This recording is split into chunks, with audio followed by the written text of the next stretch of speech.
ഞാൻ പറയുന്നത് ഈ സാഹോദര്യവും മതത്തിൻ്റെയും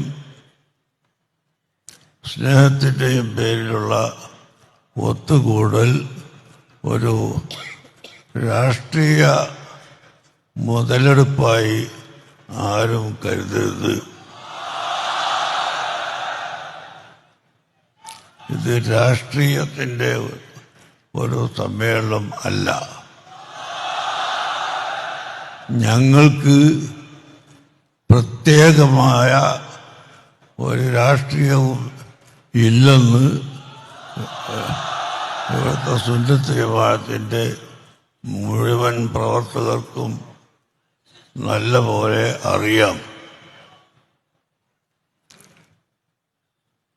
രാഷ്ട്രീയ പ്രസ്ഥാനത്തിന് പറയാൻ ഓരോ പ്രസ്ഥാനത്തിൻ്റെയും നേതാക്കളുണ്ടാവും. അഹ്ലു സുന്നത്ത് വൽ ജമാഅത്തെ സംബന്ധിച്ച് സംസാരിക്കാൻ അതിൻ്റെ സംഘടനക്ക് മാത്രമാണ് അധികാരമുള്ളത്. അവർക്ക് മാത്രമാണ് സാധിക്കുന്നത്.